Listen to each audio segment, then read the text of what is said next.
बच्चों आज की वर्कशीट नंबर 16 कक्षा 7 दिनांक 19 नवंबर 2020।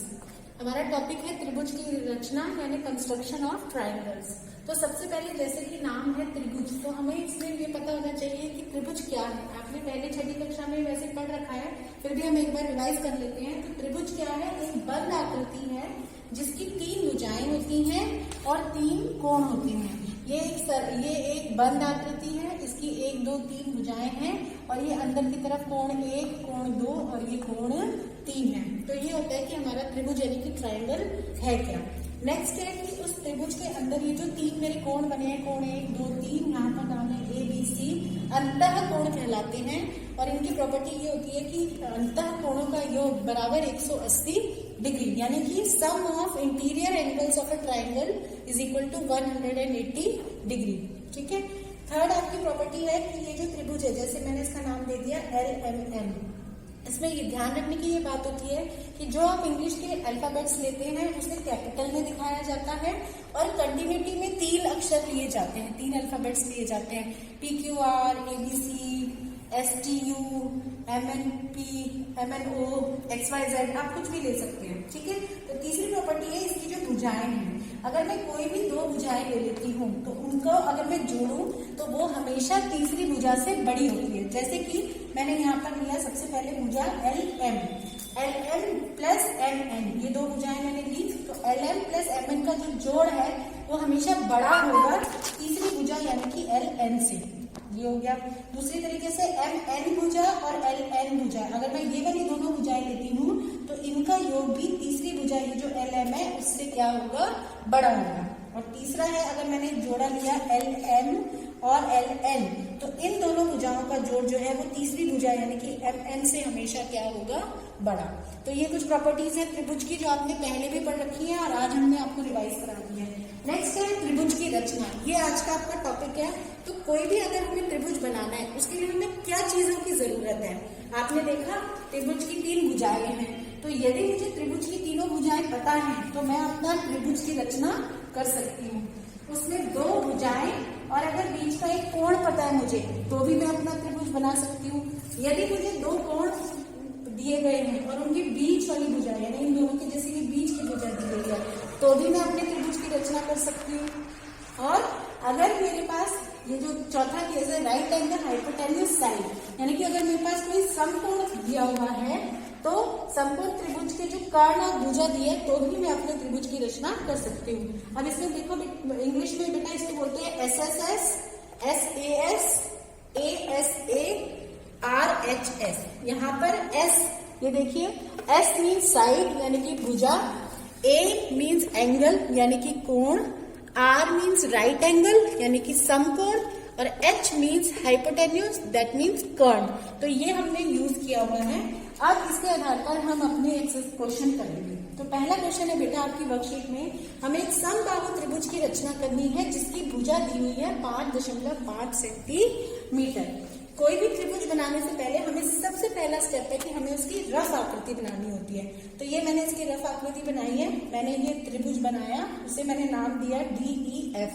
अगर प्रश्न में आपको नाम दिया गया है तो आप वही लिखेंगे, क्योंकि इस क्वेश्चन में कोई त्रिभुज का नाम नहीं दिया गया ABC PQR, तो मैंने अपनी मर्जी से ले लिया है DEF। आप कुछ भी ले सकते हैं ABC PQR। अब DE बराबर 5.5 सेंटीमीटर बनाना है। दूसरी भुजा समबाहु मतलब तीनों भुजाएं समान है, मतलब ये भुजा भी 5.5 और ये भुजा भी 5.5। अब हम इसे बनाएंगे प्रकार और पेंसिल स्केल की सहायता से। तो आइए देखिए बेटा इसे कैसे बनाना है। सबसे पहले मुझे बनाना है, ये कोई भी त्रिभुज होता है उसका आधार यानी कि बेस, जिसके ऊपर कोई भी बिल्डिंग खड़ी होती है उसकी नींव। तो सबसे पहले मैं बनाऊंगी DE बराबर 5.5 सेंटीमीटर। ये मैंने अपनी स्केल ली, आप अपनी पेंसिल लेंगे, जो मेरी चौक है वो आपकी पेंसिल है और ये स्केल है। यहाँ पर आप 5.5 सेंटीमीटर की रेखा खींचेंगे और उसे नाम देंगे DE। नेक्स्ट स्टेप है बेटा आपको अपना प्रकार लेना है और उसके अंदर अपनी पेंसिल को टाइट लगाना है, दोनों एक ही सीध में होने चाहिए। उसके बाद अब जितना ये 5.5 सेंटीमीटर है मैं प्रकार की नोक को एक कोने पर रखूंगी और पेंसिल को यहां तक खोलूंगी जो मेरा निशान है। अब मैं ऊपर की तरफ एक चाप मैंने खींचा पॉइंट डी पर रखकर। अब मैं उसी चाप को रखूंगी, मैंने उसे कुछ भी बड़ा छोटा नहीं किया है, सेम नाप का रखा है। उसे मैंने पॉइंट ई पर रखा, बिंदु ई पर, और उसी नाप का मैंने दूसरा चाप खींच दिया। और जो ये मेरा जो पॉइंट आया कट का, ये मेरा पहला बिंदु त्रिभुज का, ये दूसरा बिंदु और ये तीसरा बिंदु यानी कि एफ। अब मैं अपने स्केल की मदद से इसे पहले पॉइंट डी से जोड़ूंगी। ध्यान रखने की बात है कि आपको स्केल का इस्तेमाल करना है और पेंसिल का। एक बारी में ही आपको लाइन खींचनी है, बार बार उसे ऐसे ऐसे ऐसे नहीं करना है। तो ये देखिए हमारा पहला क्वेश्चन हो गया।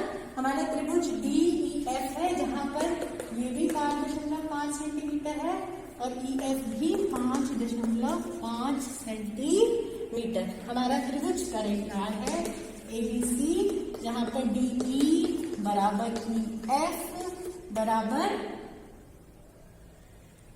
D F. ये तीनों भुजाएं हैं 5.5 सेंटीमीटर। तो ये क्वेश्चन नंबर 1 हो गया बेटा आपका। फिर है क्वेश्चन नंबर 2। इसमें आपको क्वेश्चन में ही दिया हुआ है त्रिभुज का नाम, त्रिभुज ए बी सी। तो हम अपनी मर्जी से नाम नहीं बदल सकते। ए बी हमें दी है 3 सेंटीमीटर और बी सी हमें दी है 5.5 सेंटीमीटर। तीसरा हमें दिया है कोण ए बी सी बराबर 60 डिग्री। तो मैं इसकी रफ आकृति बनाती हूँ बेटा। सबसे पहले मैंने एक त्रिभुज बनाया, उसका नाम दिया ए बी सी। अब ये जो मुझे कोण दिया है ए बी सी, इसमें ध्यान देने की बात है, ये जो बीच वाला अल्फाबेट होता है, यानी कि यहाँ पर है हमारा बी, वो मेरा कितने डिग्री का है? 60 डिग्री का। तो जहां पर बी है मेरा, मैंने बी सी बनाई 5.5, ये मुझे दिया हुआ है, मैंने बी सी बना ली 5.5। फिर मुझे ये कोण दिया हुआ है, कोण ए या सी नहीं लेंगे हम लेंगे कोण बी, जो बीच का अल्फाबेट होता है। तो कोण बी मेरा दिया हुआ है, मैंने रफ बना लिया 60 डिग्री। ये वाला दूसरा पॉइंट भी मुझे पता चल गया। और तीसरा मुझे दिया है ए बी बराबर 3 सेंटीमीटर, तो मैंने ए बी बराबर बना लिया 3 सेंटीमीटर। ये जो भुजा है ए सी, ये मुझे पता नहीं है, लेकिन मेरे पास एक भुजा, 2 भुजा और बीच का कोण। तो मेरे पास ये कौन सी प्रॉपर्टी दी हुई है? मेरे पास 2 भुजा और बीच का कोण, यानी साइड एंगल साइड। तो आपने अभी पढ़ा था कि मैं इससे अपने त्रिभुज की रचना कर सकती हूँ। पहले क्वेश्चन में मुझे तीनों भुजाएं दी हुई थी, साइड साइड साइड, तो भी मेरा त्रिभुज की रचना संभव हो सकी। अब मैं ऐसे ऐसे अपने त्रिभुज की रचना करूंगी। इसके लिए बच्चों हमें सबसे पहले इसका, मैंने अभी बताया था क्वेश्चन में, आपको बनाना है आधार, यानी कि BC 5.5 सेंटीमीटर। ठीक है। उसके बाद बेटा आप प्रोटेक्टर की मदद से, यानी कि चांद की मदद से यहां पर 60 डिग्री का कोण बनाएंगे। हमारे भुजा BC बराबर 5.5 सेंटीमीटर। अब बच्चों आपके पास ये जो प्रोटेक्टर होता है, यानी कि चांद जिसको D हम बोलते हैं, उस D की मदद से उसे आपको BC पर ये जो 0 डिग्री की लाइन है इसे रखना होगा। आप इसमें देख सकते हो अपने, ये बड़ा है ज्योमेट्री बॉक्स का, अब अपने उसमें प्रोटेक्टर में देखेंगे तो ये 0 डिग्री, 10 डिग्री, 20 डिग्री, 30 अंदर की तरफ चल रहे हैं हम। ठीक है, 0, 10, 20, 30, 40, 50 और ये रहा 60, ऐसे 90 तक जाता है। तो जो ये 0 डिग्री वाली लाइन है उसको हम BC पर रखेंगे और जहां पर 60 डिग्री है उसे हम बिंदु लगाएंगे। जैसे कि ये देखिए ध्यान से, ये जो मेरा रेड निशान है इसे मैंने यहाँ रखा, ये 0 डिग्री मेरा इस लाइन के ऊपर आ रहा है। अब मैं यहाँ से चली तो ये आया मेरा 60, मैंने यहाँ पर पेंसिल की मदद से एक निशान लगा दिया।